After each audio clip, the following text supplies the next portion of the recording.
Looking back through the history of gaming content on YouTube, only a few game genres have persisted. YouTube gaming content has always been an ever-changing landscape, and that will likely never change. However, one type of game has never seemed to phase out, and has only become more and more popular as time goes on. Minecraft sucks, but second to that is the rage game. Back in the day, there were games like Cat Mario, Bloody Trapland, The Impossible Game, I Want to Be the Guy, Flappy Bird. How many slurs and Nazi jokes can I say before I radicalize my audience? What a fucking... Now we have Getting Over It, Jump King, Pogo Stuck, Fortnite Death Run, Roblox Zombies, and most recently Only Up. This genre of game is incredibly lucrative for some reason, and I now pay rent on my own apartment, so I need money. According to Steam charts, as of writing the script, Only Up has sold approximately 200,000 copies. Considering the game costs $7, Steam takes about a 30% cut. Running the math shows the developer has made, and this is just off the limited information I have, $420,000. The game came out in May, so with that being said, let's make a rage game.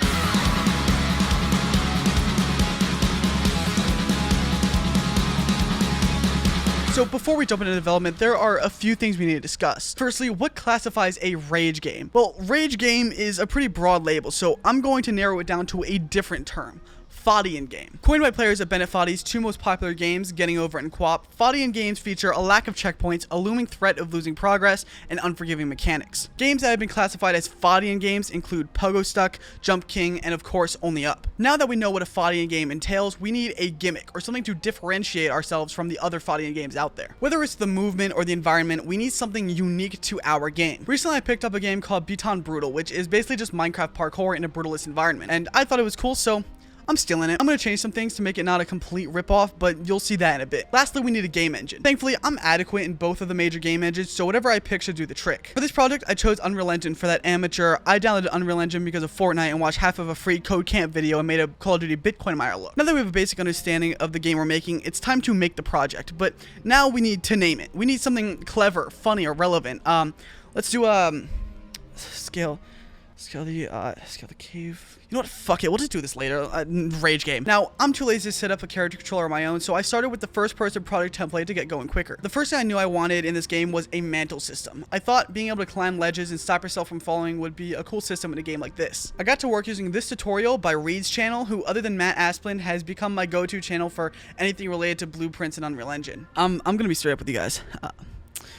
Most of the code I copied went completely over my head, but I'm going to try my best to explain what's happening. From what I've gathered, whenever the player is facing a wall, a raycast is sent out to make sure it's close enough that the player can reasonably scale it. If so, it then looks upwards to check if it's low enough to the player, so you can't climb walls that your small-ass arms can't reach. As the great Laura Les once said, "Oh, look at your arms. Your arms look so fucking cute, they look like little cigarettes." Once the game knows the player can reach the top, it then checks if there's an obstruction that would clip into the player. It does this by placing a capsule where the player would end up, and if it collides with anything, then the player can't vault. If that capsule doesn't collide with anything, then the game lerps the player's position to the top of the object. There's a lot more code than it seems just to do all of that, but that's the gist of the entire thing. I'm getting a drink. I got a little thirsty, so we got a Arizona. Yeah.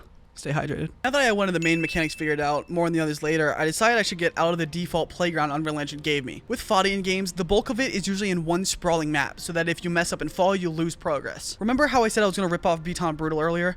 Well, this is what I mean. I got a stone texture and made it pixelated because funny retro gaming, so nostalgic, itch.io, puppet combo, soy jack Twitter moment, and put on a big ass walls. This pit is going to be where the game takes place. I then started putting trees above the pit to give the player a goal to work towards. This is called diegetic game design and gives the player something to work for while establishing the obstacles within their way, all without a voice in the player's ear or prompts on the screen. Can a city hire me now?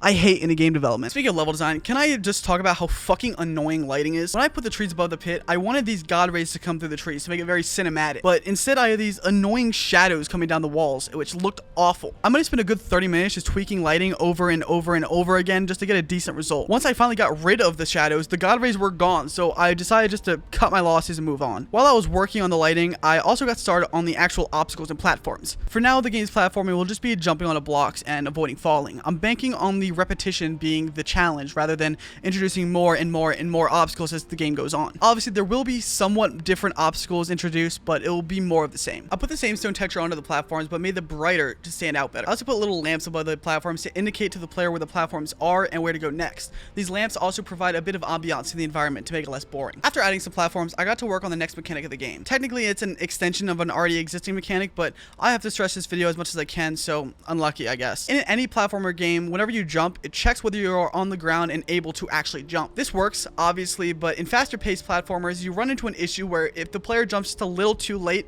and they're just slightly off the platform, then they aren't grounded and can't jump. Especially if the player doesn't realize this, the movement can feel very janky and make the player feel like they aren't in control of the character. This all changed with a little known game called Celeste and a technique called Coyote Time. Also known as jump buffering, Coyote Time will let the player jump a little bit after they leave a platform, giving a little bit of breathing room for the player. The best way to imagine this is actually in the name, Coyote. In Looney Tunes, Wile E. Coyote and Roadrunner are rivals, always trying to outplay each other. One of the most well-known gags in pop culture is when Wile E. Coyote is supposed to fall off of a ledge, but doesn't for a couple of seconds until he notices and falls. That's basically what happens here. To implement this, we basically just check whenever the player goes from grounded to not grounded, and then we run a timer. While that timer is running, we check whether the player at any point jumps, in which we run the normal jumping code. If the player doesn't jump and the timer runs out, then the player can no longer jump until they become grounded again. I wanted to add at least one more mechanic to break the game up, so I started working on wall running. I spent a good 3 hours working on this mechanic, and it worked fairly well. Unfortunately, the system I used was a Titanfall inspired one, and the player would just keep going until they jumped off. I wanted the wall running to be harder and kick the player off of the wall if they kept going, but I couldn't figure it out, so I scrapped it. There were various other issues with the mechanic that I couldn't iron out in time or just didn't feel like fixing, so wall running is no longer in the game. Maybe one day I'll add it in and give the game a full rework, but that'll be a different video for a different day. John FNAF jump scare. I did some more level work and then decided to get started on a main menu. I already had a good idea on what I was going to do with it and how to make it for my previous Unreal Engine project that will remain unnamed, so putting this together was a piece of cake. Except for the options menu. The options menu can go fuck itself. Next up was sound effects. Up until now, the game was completely silent. Let's fix that. I grabbed a bunch of footstep sounds from freesound.org and brought them into the project. I set up a system to play a random footstep sound on a timer while the player is moving. However, I ran into an issue where the footstep sounds would just loop over and over again, even when the player was standing still. After about a day and some hours of troubleshooting, I cobbled together an admittedly janky fix to this problem. The culprit ended up being the new-ish input system that Unreal Engine introduced. Something about the movement input code didn't work well in my footstep solution, and I had to find a workaround. But once those issues were ironed out, we finally have footstep sounds in the game. Now that we have sound started, I thought the game could use a bit of ambient sounds. This one was definitely much easier, as I just grabbed some random ambient sound from Freesound, dropped it right into the game, and it played fine. I definitely had to tweak the volume a bit, but that's a given. Now, the game has pretty much everything it needs to be completed other than actual level design, and